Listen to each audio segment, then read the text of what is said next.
Bismillahirrahmanirrahim. Donc aujourd'hui, on va attaquer le deuxième cours du premier chapitre. Donc il s'agit d'identifier l'emballage et les différents produits d'emballage. Donc on va commencer par la définition de ce dernier.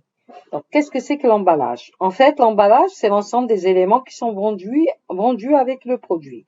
معناها l'emballage نبيعوه مع المنتوج الموجود داخل هاد l'emballage. Pourquoi on a besoin d'un emballage? P, c'est pour assurer la présentation, la conservation et le transport. معناها نحتاج أننا نحتفظ بالمادة الموجودة داخل الأمبلاج ونحتاج إلى أننا ننقلوا هذا المنتوج ونحتاج إلى أننا نظهروا العنوان المادة الموجودة داخل هذا l'emballage. Donc, en anglais, le terme qui est utilisé pour l'emballage, c'est le packaging. Ou bien, on utilise aussi le mot conditionnement. Bien. Donc, nous allons voir le contenu. Le contenu de l'emballage, c'est le produit qui se trouve dans l'emballage. Ce produit peut se présenter sous différents aspects. Nous avons le premier aspect qui est un aspect liquide, par exemple le jus. Nous avons un deuxième aspect qui est en poudre ou en grain, par exemple le sucre. Et nous avons un troisième aspect qui est, par exemple, l'aspect solide, par exemple les biscuits. Il en existe 3 types d'emballage. Pour emballer un produit, on peut faire recours à préparer 3 types d'emballage. Le premier type d'emballage, c'est l'emballage primaire. معناها l'emballage الأولي. L'emballage الأولي هو l'emballage qui est en contact direct avec le produit. Pourquoi? C'est pour le protéger. C'est pour assurer un bon conditionnement. Le deuxième type d'emballage, c'est l'emballage secondaire.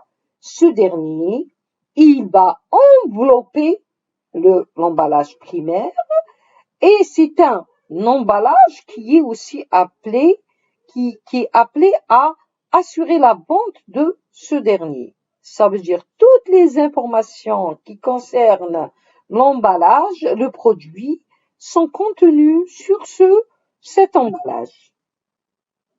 Enfin, nous avons le troisième type d'emballage, l'emballage tertiaire, TLT. Son rôle, c'est faciliter le transport. معناتها يساعدنا لنقل البضاعة من مكان إلى آخر.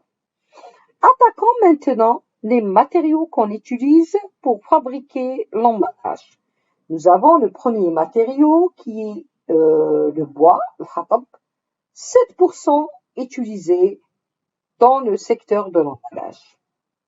Nous avons le verre à 18%, nous avons le plastique à 25%, nous avons le papier à 18% et nous avons aussi le carton qui est utilisé à 18%, sans oublier bien sûr le métal qui est très utilisé dans le domaine de l'emballage alimentaire.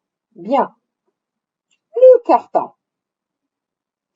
Remarquez que ici nous avons 2 modèles de carton. Nous avons un carton pliant qui est utilisé pour le fromage. Nous avons un carton ondulé. C'est une caisse qui est utilisée pour assurer l'emballage tertiaire d'un produit. Quels sont les avantages du carton et quels sont les inconvénients? Le carton, il est léger, mais il est résistant et il est recyclable et il n'est pas très coûteux. Les inconvénients, il n'est pas étanche. Donc, حاجة سهلة, le carton خفيف, résistant معناتها يتحمل الثقل تاع المنتوج الموجود بداخله. Il est recyclable, ça veut dire نقدروا نعاودوا نديوه إلى مصنع ونعاودوا نخدموا به مادة أولية جديدة. Il n'est pas très coûteux, معناتها ما راهوش السعر تاعو غير مرتفع. Le papier aussi, là, regardez comment il est exploité dans le domaine de l'emballage. on le retrouve pour fabriquer des sacs de shopping. Donc les sacs de shopping, le papier Kraft. Ce papier s'appelle le papier Kraft. Il est léger, il n'est pas coûteux, et il est aussi recyclable. Mais nous avons l'inconvénient le papier Kraft, il est fragile. Donc, ne peut pas être réutilisé, par exemple, plusieurs fois. On passe le bois. Le bois, regardez comment il est exploité. Il est exploité, par exemple, dans l'emballage des fromages, de luxe. Hein. Donc, le bois, il est solide, il est esthétique, il est recyclable. Mais l'inconvénient, c'est que le bois, il est coûteux, il est lourd, il n'est pas facilement façonnable. Donc, le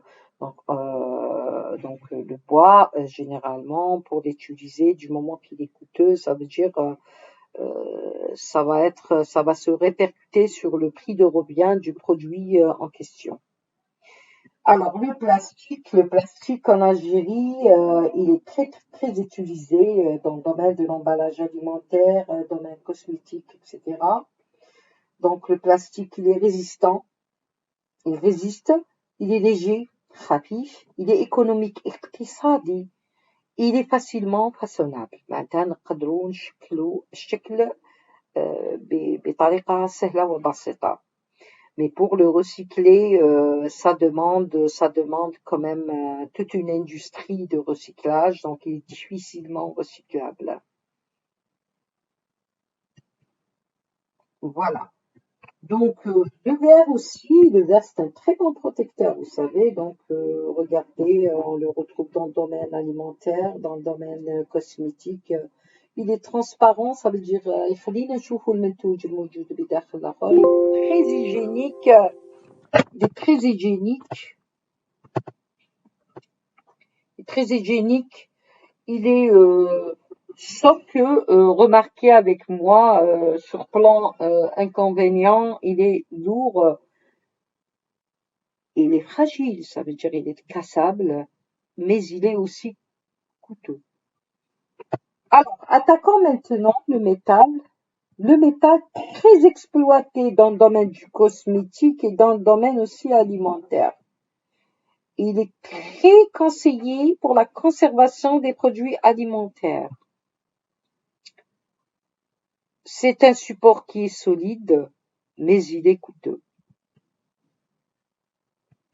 Quelles sont les fonctions de l'emballage? Nous avons des fonctions qui sont techniques. Quand il y a le produit, il le protège, il facilite son transport, il facilite son rangement. Ça veut dire que ces fonctions, ils vont donc être pris en considération lors du choix du support en question.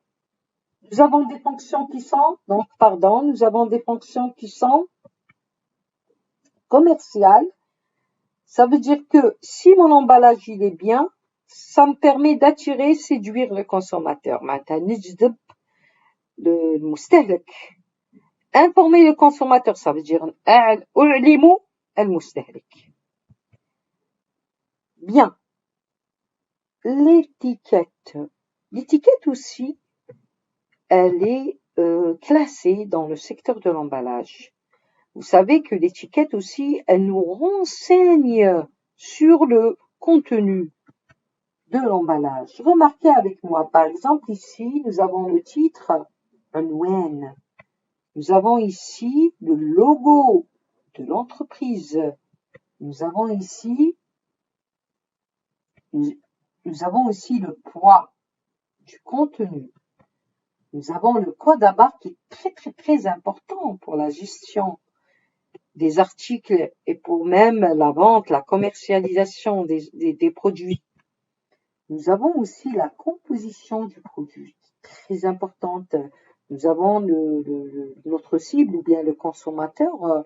Généralement, aujourd'hui, nous avons la culture d'aller vérifier la composition du produit. معناها مثلا يكون واحد مريض السكر ولا مريض أي مرض لما يروح il vérifie la composition du produit. Voilà, par la suite, il va décider ولا يشريه ولا ما يشريهش اكسيتيرا. هذه دخلت في الثقافة تاعنا، لأنه كاين des maladies qui s'installent aujourd'hui en Algérie. C'est dans le monde entier plutôt. Donc, la composition du produit est très importante. Elle doit donc être présente au niveau de l'emballage. Alors, le pays d'origine aussi, c'est très important. Bien. Adresse du fabricant, s'il y a un problème, on peut contacter, bien sûr, le fabricant en cas de problème. Alors, nous avons ici des icônes pour l'écologie, par exemple, pour le côté écologique de notre emballage. Nous avons aussi la date limite d'utilisation. C'est très important de réserver une petite case. Vous savez enfin que l'emballage doit avoir tous ces renseignements. Elles sont obligatoires. Je m'adresse à vous tous, les maquettistes infographistes et ceux qui sont dans la spécialité communication industrie graphique. Avant de commercialiser un emballage, il faut penser à le fabriquer d'une manière correcte. Toutes ces informations devront figurer sur votre emballage avant de l'envoyer à l'impression. Comment ouvrir un emballage? Comment employer? Comment utiliser? Et quelles sont les précautions d'emploi si le produit comporte des dangers? Donc, ça, c'est très important. Vous savez, j'ouvre un emballage, il doit y avoir un système d'ouverture pratique. Vous savez, ce système, c'est à étudier, c'est à créer aussi. Comment employer? Normalement, employer un emballage, le réutiliser encore une fois. Il faut penser à ça. Quand on crée un emballage, il faut penser à la réutilisation de ce dernier. Et aussi, il faut toujours prévenir l'utilisateur en cas où l'emballage comporte un produit qui peut présenter des dangers. Bon, je vous dis merci d'avoir écouté, d'avoir suivi ma vidéo. Et je vous donne rendez-vous au 3e cours pour la prochaine fois.